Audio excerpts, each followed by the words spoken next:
Welcome to the Wed Pro Podcast, the show for wedding professionals and business owners. Each month, we bring you top industry experts, business chat, and hints and tips to grow your business. I'm Katie. And I'm Roxy. Welcome to the Wed Pro Podcast.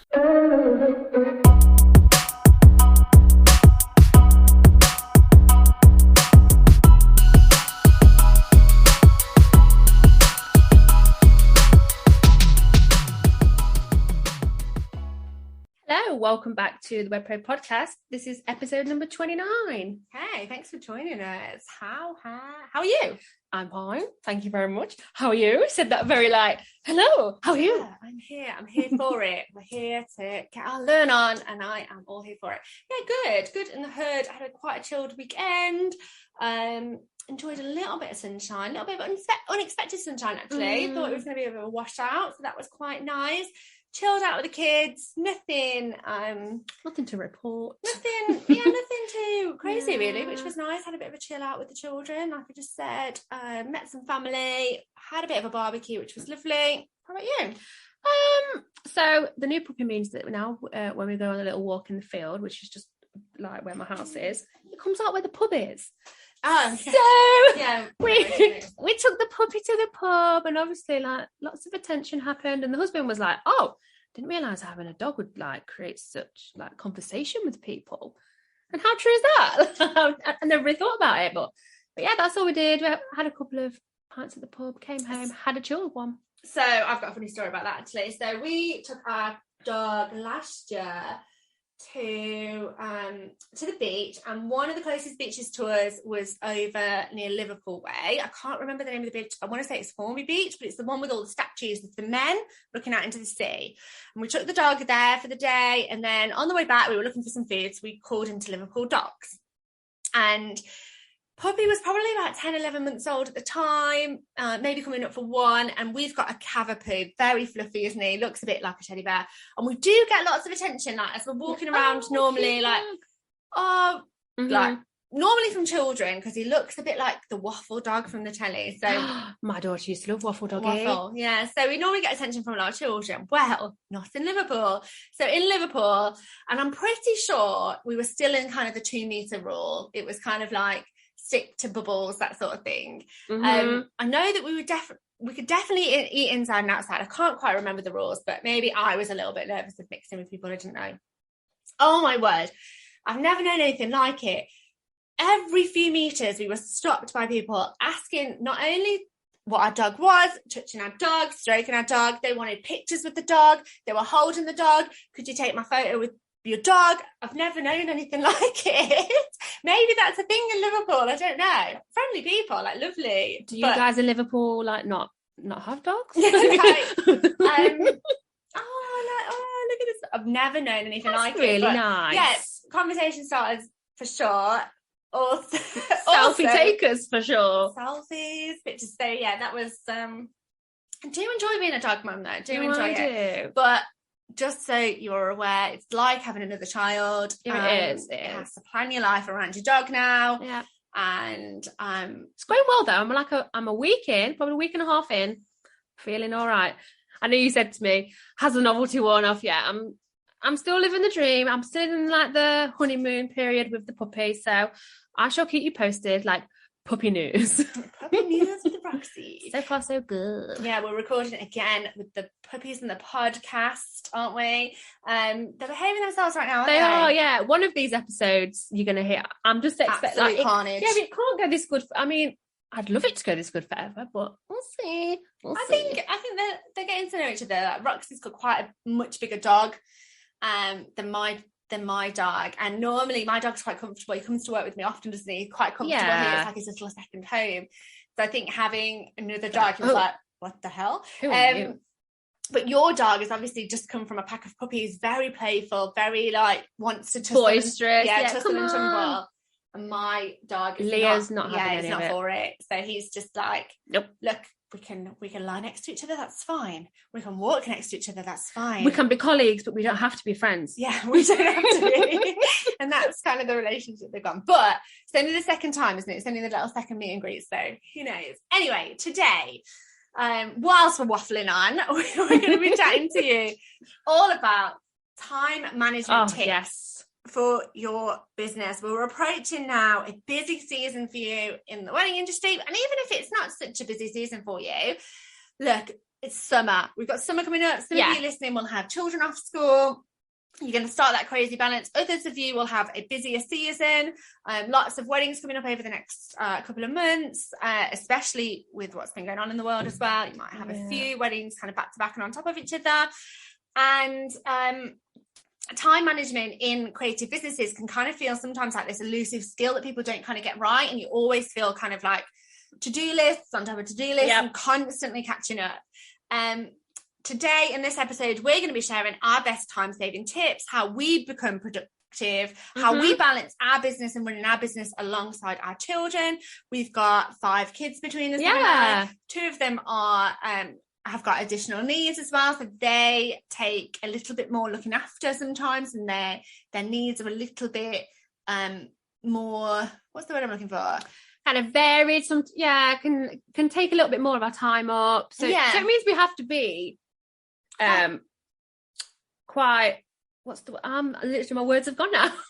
We need to be on it, don't we? Like when we're working in it, we need to be kind of on it, and we kind of try and be as productive as possible once our kind of head's in the game, don't we? And we want to share with you what we do and we use. We've got a big global brand, we've got children, we've got puppies, we've got dogs, as you know. That's it. And we still managed to lead lives that mean that we can have days off if we want, because things are already in place and structured that we can do so. So the tips and tricks that we're going to talk to you about today are things that that we use, which enable us to have a little bit more free time if we need to. Say, for example, like we were just saying about the children, when they come home from school, if I need to shut the laptop for half an hour, I can do so. So as business owners, we've always got a lot on our daily plate, and some of the time as well, especially now kind of going into this season, going into summer, it's either going to feel some of the time that there's a lot of demands on your time, whether it be in clients or whether it's children or whether it's friends wanting to meet up for a kind of a glass of wine in an evening. And it can sometimes feel that there's just never enough time to get things done. And then to make it matters worse as well, we have this kind of social media world now where we're kind of comparing ourselves to other business owners all of the time, or really vastly aware of what's going on in other people's businesses, and that can just make us feel sometimes that our business owners, friends and colleagues around us always seem to get so much more done than us, and it can just leave us wondering, like, how the heck are they getting on with so much stuff and they're not. But today we're going to be chatting to you our time management tips and secrets to be able to get your wedding business producing better, more efficiently, so that you can kind of go into the season chilled out as best you can do, and to just kind of keep your head in the plan. Like, some of the time it's going to feel busier than others, some of the time it's going to be a little bit more quieter, and hopefully these tips today are going to help you enjoy those quieter times in your business. Yeah, with a bit of forward planning, that is totally possible as well. It just takes a little bit of organisation and stuff like that, which is really going to help you. I think the first thing I really want to talk about is our relationship with time. And I think there's this kind of thing as business owners, is that we consistently need to be busy in order to be producing results. And this is something that I think a lot of business owners struggle with. It's definitely something that I've kind of struggled with in the past. Like, years ago in my business, I used to kind of think, gosh, I need to work constantly. We used to have this kind of funny phrase like, Katie, put the laptop down. Close the laptop. Because I would just kind of was working myself. I felt kind of the stress that I needed to perform for my clients. I needed to perform for my staff that I had. And actually I had a really unhealthy relationship with time. I kind of felt like I never really had enough time to get things done. But that probably wasn't true. I probably just wasn't making the best of the time that I had. And that was quite limiting for us. So yes, you can have limiting beliefs around money and success and relationships, but also it's good for you to kind of stop and have a think about what your limiting beliefs around time could be. Like, what is your relationship with time? Do you feel it's a healthy one? Do you feel like, okay? Because for me, with my anxiety issues, sometimes I feel like time like there is not enough time. I need to get everything done, and I get like the overwhelm. But then I just have to stop myself and go, okay, let's get productive and set out what needs to be done in a structured way. And that's the first thing that I would say, is that instead of feeling like, oh gosh, like there's not enough time, is that structure your day so that you start one thing and get it finished, rather than having that shiny object syndrome sometimes and flitting from there to there. Stick with one thing and get that done. Yeah, I think kind of just take it back to kind of this limiting belief around time. With any kind of limiting belief that you might have in your personal life or your business, you really need to sit and kind of look at it and examine it. There's no point thinking, oh yes, I've thought about that. I actually find it quite cathartic and learn the best if I write it down. So I can either write it into the notes of my phone and then delete it and never kind of look at it ever again. But just the process of actually writing it out gets it out of my mind. Mm-hmm. So what I would kind of invite you to do is, if you're somebody that kind of consistently feels that they've never got enough time, and you know you're constantly busy and you're never ever getting anything finished, I would actually invite you to kind of look at that and think, is that actually what is happening? Because sometimes our minds can play tricks on us, can't they? And especially you kind of touched on your kind of anxiety thoughts, anxiety that you've had. It's actually, is that an actual reality for you, or is that actually just our minds making us feel, oh my gosh, I'm so busy, oh my gosh, I'm so busy? I can definitely feel like that. Even now, I sometimes have to take stock and say, wow, yes, we've got a lot of work on, however, there are things that we can do. So right before we even go into the tips, I want you to kind of examine your relationship with time. How do you value time? How do you view it? What kind of relationship do you have with time? What kind of relationship do you want to have with your time going forward? Kind of the kind of relationship I want to have is that I want to be able to come to work knowing that I'm productive, knowing that I'm rested, and able to kind of flip my time into a more positive belief. For sure. Love that so much. Because I think with that we have two choices, with either looking and sitting and thinking about, okay, what is my relationship with time, or pushing it to the back of your mind, and then you'll always just be in the narrative of it though, consistently, and we're okay because we've got each other to kind of hold each other to an account. And yes, we have different areas of the business that we focus on.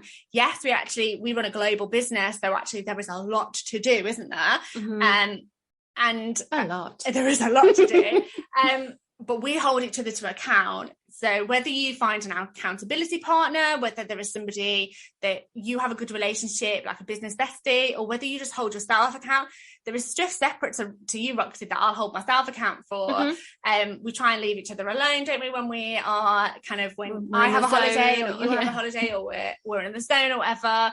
And I have to kind of take stock and say, right, am I on track for where I need to be? And if the answer is yes, like, what's the hurry? We have this phrase between us, don't we, about like nothing is urgent. Nothing is urgent. Because as small business owners, we can feel that. And I think that really plays into that narrative of time as well, like about burning yourself out in terms of feeling like the urgency to reply to emails at silly o'clock at night, because you have this kind of fear that they're going to go and book a different supplier or whatever it may be, that you feel like you've got to be responsive 24/7 inside of your business. And this really plays into that narrative. And I would really invite anybody to kind of listen that is kind of thinking, yes, some of that resonates with me, to just stop and do that exercise, to have a look at how you want the time in your business to be spent and how you want the narrative of your business to go. Do you want for forever to be the person that is on the laptop at midnight every night, who, you know, the kids are out playing in the garden and you're not that person that goes and jumps in the paddling pool with them, or you don't have a holiday for the next 5 years in your business? And I imagine a lot of you listening didn't get into business so that you missed out on all of those things. No. I imagine a lot of you actually wanted to get into business to spend more time, to have more time, not to have less time. So we want that to happen for you as well. Like 1000%. We do. Which takes us to kind of our next point in terms of kind of outsourcing. And this is something that, if you've not thought about it before, I would really invite you to think about it. Now, outsourcing is a block for me. I have a block around outsourcing, and this is something that I'm working on at the minute. Like 2 areas of my business. Number one, like I like to be in control. Like I like that control over my business. I like to be the person that makes sure that everything kind of goes out the way that I want it to go out, to be on brand, to be in our brand voice, to have like, for it to be integral, all of that sort of stuff. But I am very aware that this block can hurt our business and can hurt our business growth. So it's something that we are moving away from, that we are becoming a little bit more comfortable with. We're letting it in. And naturally, this block came about from COVID.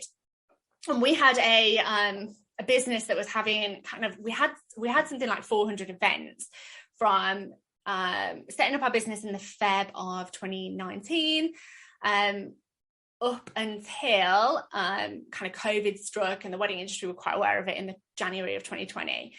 So we had around 350, 400 events in that period. And then from obviously the industry shutting down, kind of 90% of our business was shut down. And 90% of our business was shut down, and we weren't able to kind of control that, were we? We weren't able to control that narrative. And as part of that, we scaled back, we looked at our finances, we looked, as a lot of people did, we looked at how we would kind of be able to get through a really uncertain time where we didn't actually know what was going to come in the future. And I think a lot of people will be able to relate to that. But as business owners, there are things that you should really be paying attention to, like the things that you can only do in your business. There'll be certain things in business, like we run a very front forward facing business, don't we? Like we are the face of our business. You think of the Wedding Business Hub, think of Katie and Roxy. You think of us, we obviously couldn't have lots of other people delivering our training, like that needs to come from us. We work with one-to-one clients, that needs to come from us.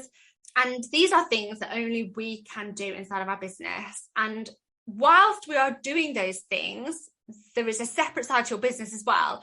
There are actions inside of your business that will take you away, will take you from running a business to growing a business. The kind of the running a business for us will be kind of client work, showing up, all of the things that is just the day-to-day running of our business, the admin, etc. And then also there'll be things aside from that are us growing a business. Now, when you're not outsourcing, and when you are somebody that wants to do everything in your business and struggle to kind of let you kind of take control from that, you are hurting your business, because you cannot physically do it all for forever. You can't. Lots of people will probably be saying, oh, I'm not making enough money yet to hire somebody or to do things for you. But what we would want you to think is, what's it costing you not to? Like, in order for you to be able to scale your business and have the kind of impact that you want, you need to let go of tasks that like don't fall into the categories that we just mentioned. If it's not kind of like the running and the day-to-day running of your business, if it's not something that you need to be doing, outsource it. Like, if you can outsource it and you can comfortably afford to outsource it, or if you can look into the part where you're kind of looking into the future and thinking, okay, this is where I want my business to be. Like, we know, don't we, that if we outsource like some of the kind of admin tasks of our business, the admin bits and bobs, so kind of chasing invoices, that sort of thing, all of kind of those admin tasks, that the time spent and the energy spent chasing invoices, we can be directing that energy and channeling that energy into elsewhere, which will be helping us to produce sales. And every business owner reaches a stage, don't they, where in order to grow, they need to offload tasks. Yeah, because if you don't, you are ultimately holding yourself back.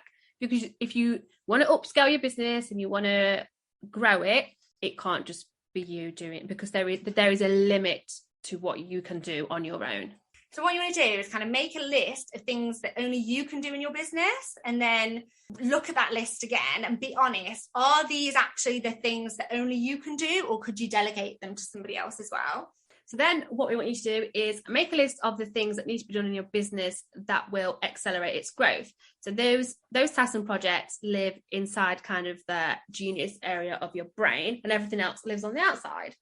Hire somebody to do like one task or project outside your genius zone. So the thing that you need to be doing in your business, your area of genius, that's what we want you to focus on. And then sit back and relish in the fact that somebody else is doing all of the stuff that you do not want to do in your business or can't find the time to do as well. And it could just be something as simple as outsourcing your social media. And we're not talking, you might be sat thinking, I can't afford to outsource my social media yet. I'm not at that level. I haven't got a few £100 a month to kind of invest in my business to get that done. But there are programs, our own one included. I'm going to do a cheeky little plug here.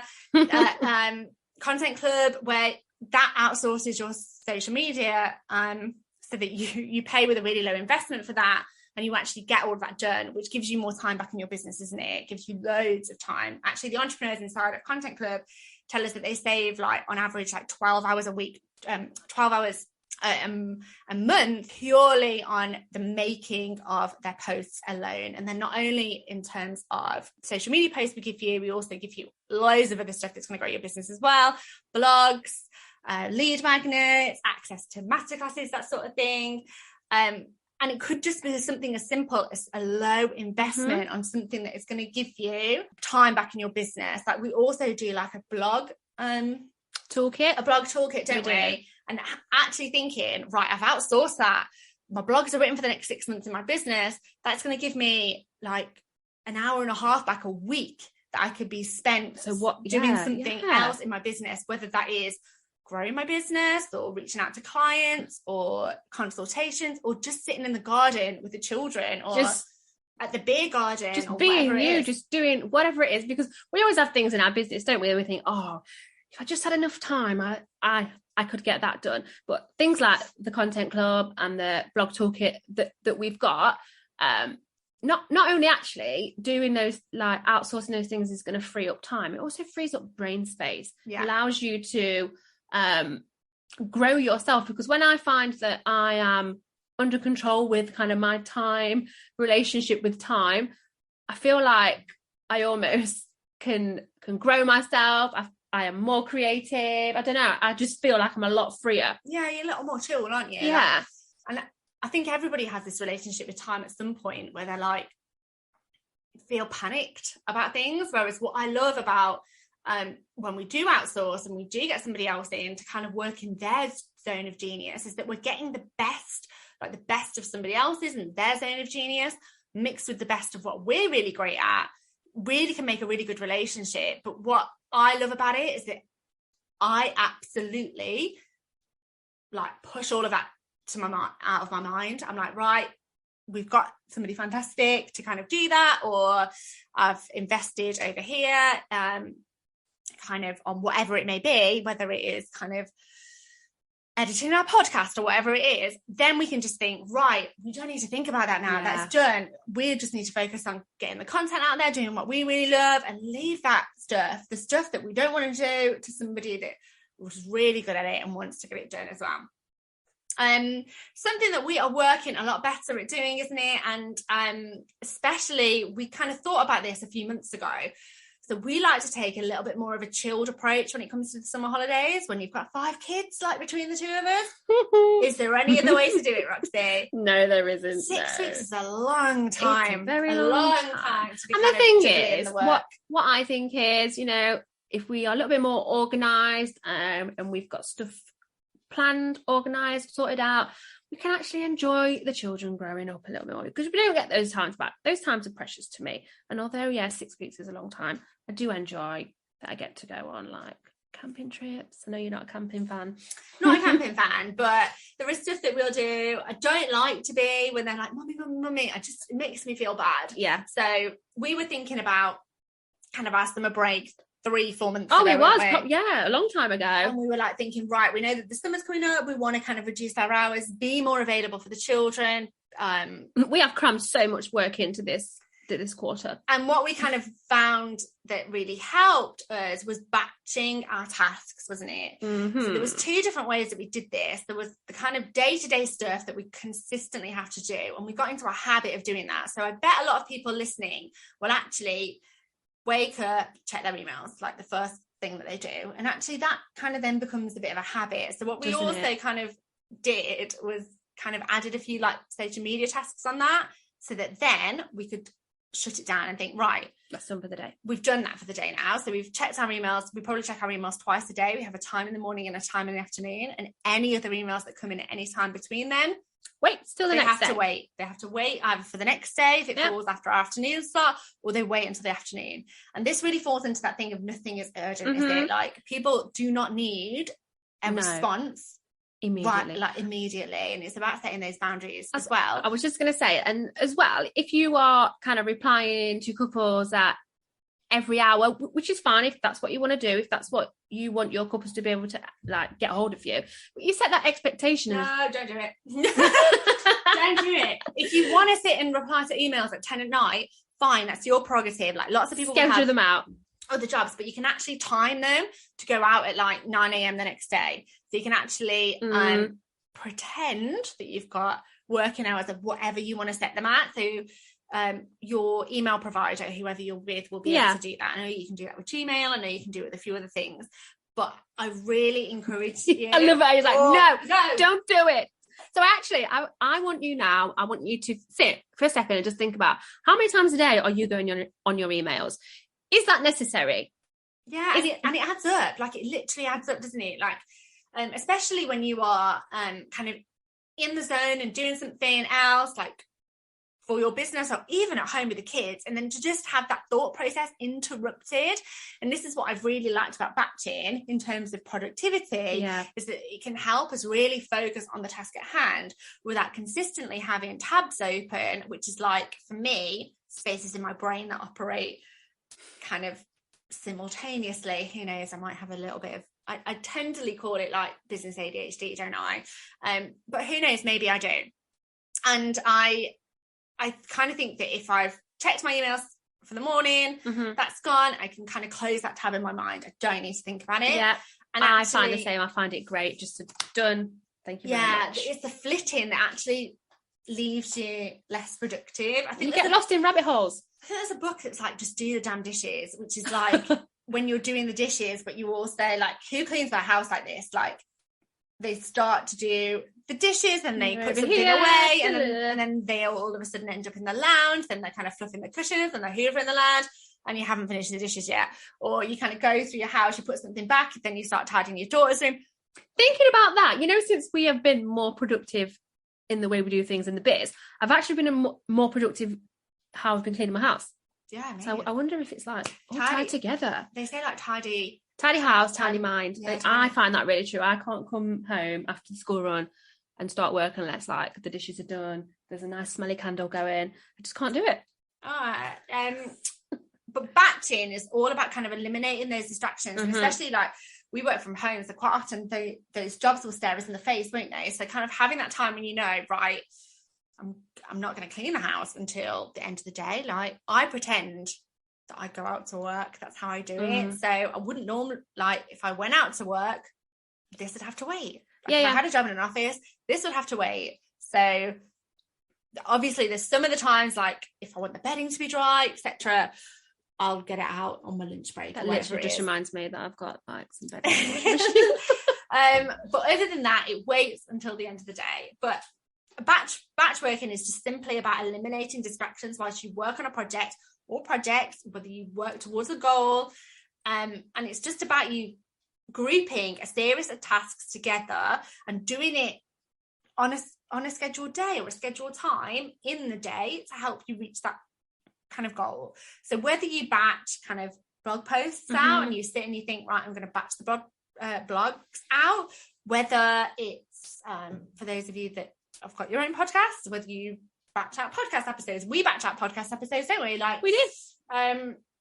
Because then we can be doing other things in our business, and it's the only way. It makes us more productive. It does. Social media, whether you have a whole day where you spend that day working on client projects, working on whether you spend a whole day working on editing, whether that is like 1 wedding, 3 weddings, whatever it may be, new client onboarding, whether you sit and really focus on your email marketing. These are all just ideas of things that you can kind of batch and do ahead of time, and quite often you can schedule them out, can't you? So like social media can be batched and scheduled. weeks and weeks in advance. And the same with kind of any email marketing. So any email marketing that you're doing in terms of keeping in touch with your clients, on the email marketing side, you can schedule out.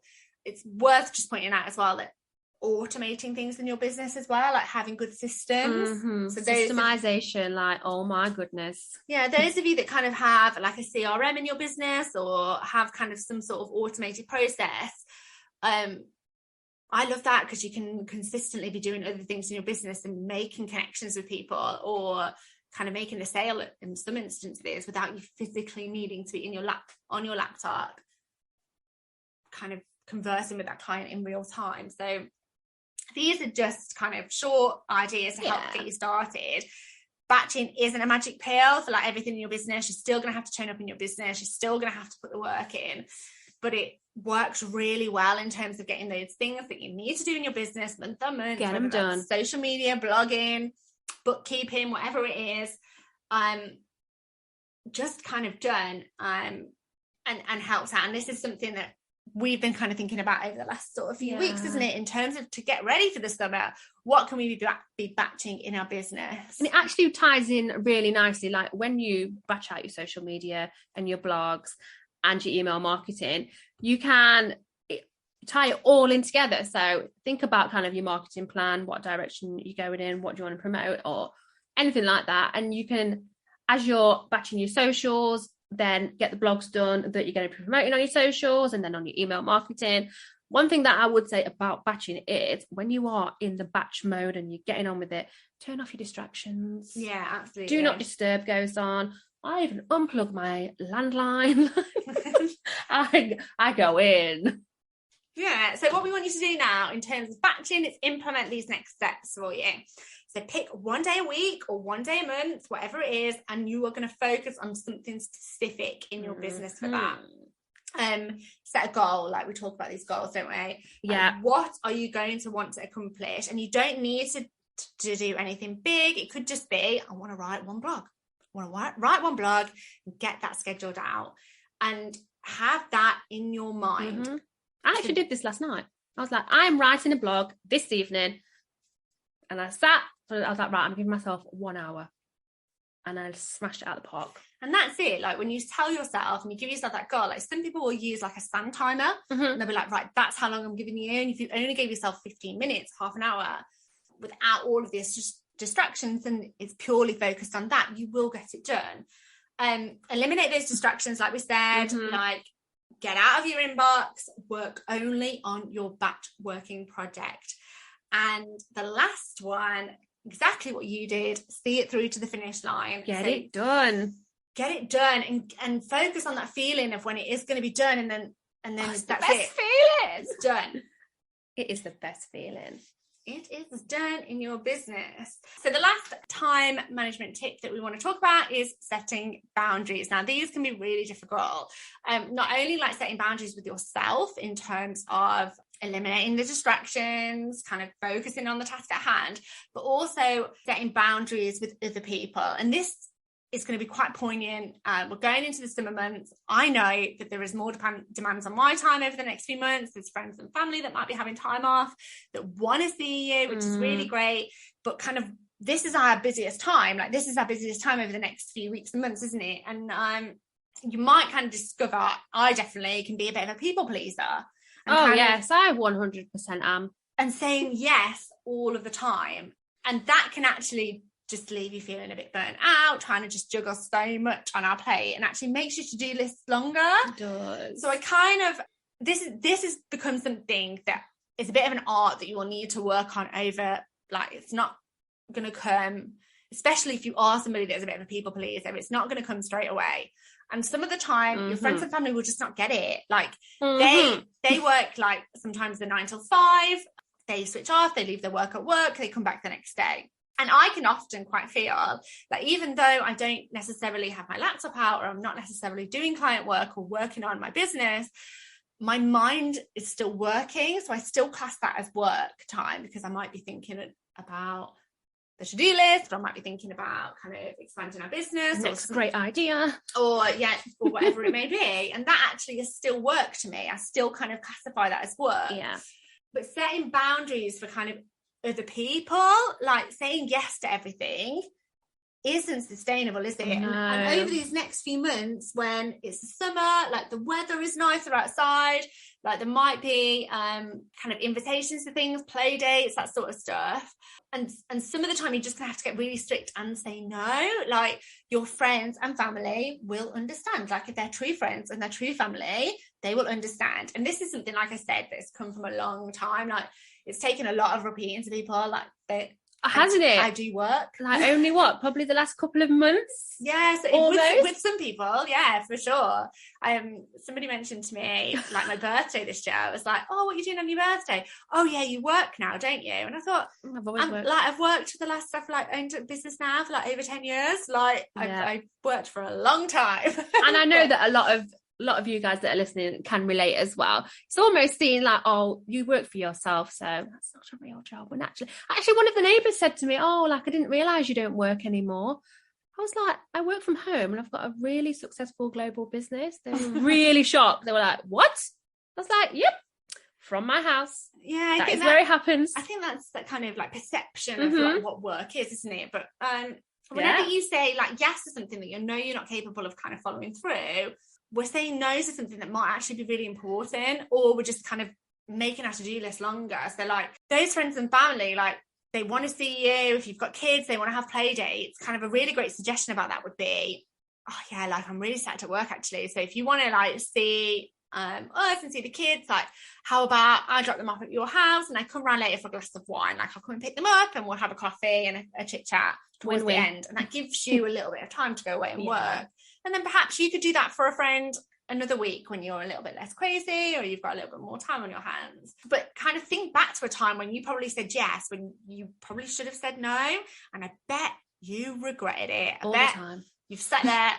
I know that you've got some really, really examples of this. I've got to be careful. We'll keep it quite anonymous. And you probably just regretted it. You couldn't wait for it to end. You probably didn't show up as your best self. Like, whereas I really want to be present.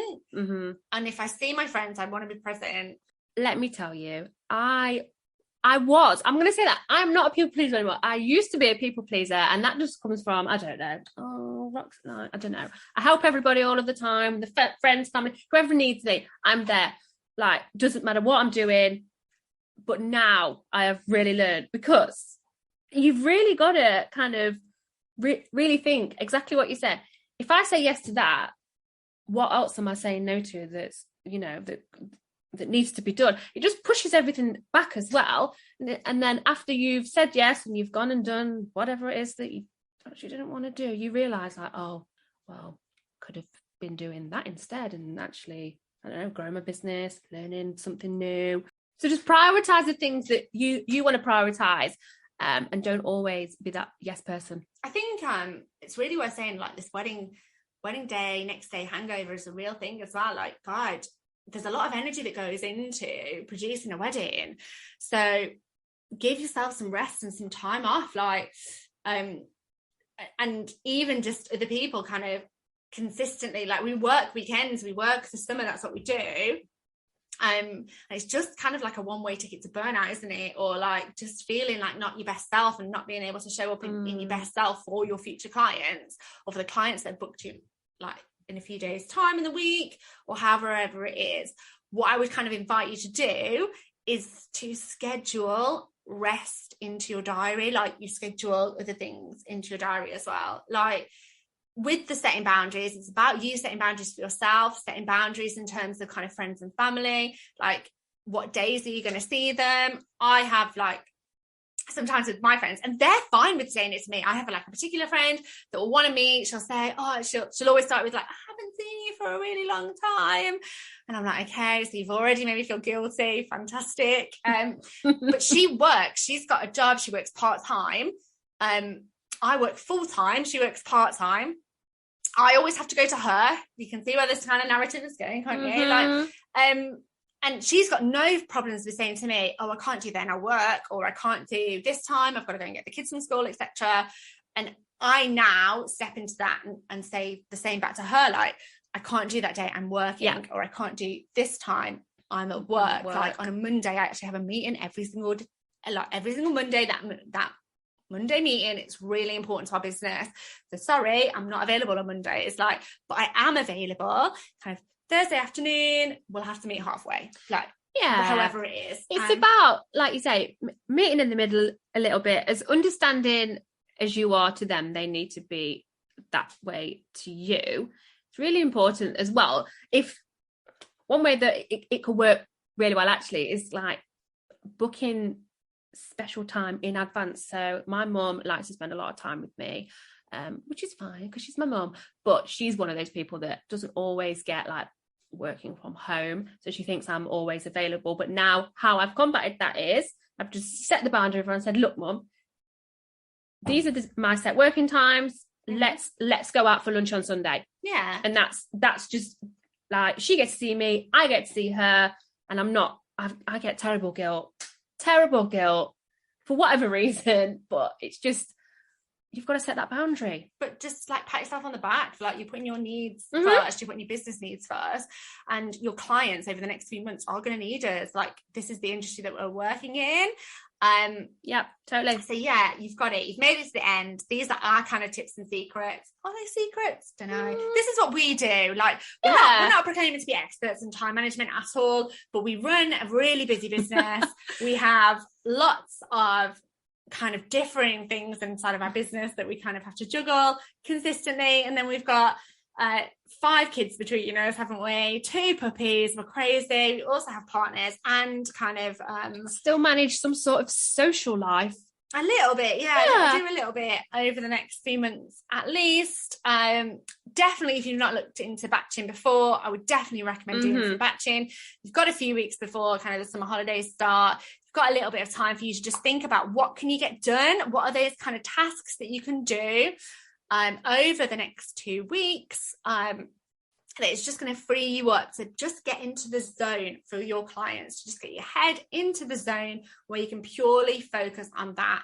And that's kind of what it all is all about in terms of managing time, isn't it? Being able to just focus and get into the zone, whatever it may be. And that actually is really worth saying, because when then it comes to the end of the day, or when it comes to that day off that you're like really looking forward to, it's much, much easier for you to then stay present in those moments as well. Yeah. Where it's not consistently thinking about, this needs to be done at work, this needs to be done. I'm very guilty of this. Well, I have been in the past, not so much now, but who's like, you know, we've been sat in the garden with the kids and they're playing and they're like, Mom, look at me, and I'm on my phone, like, yeah. And it just helps you to just not be like that. Yeah. So it helps you to actually just think, like, work's covered, that's fine, this, like, it's done.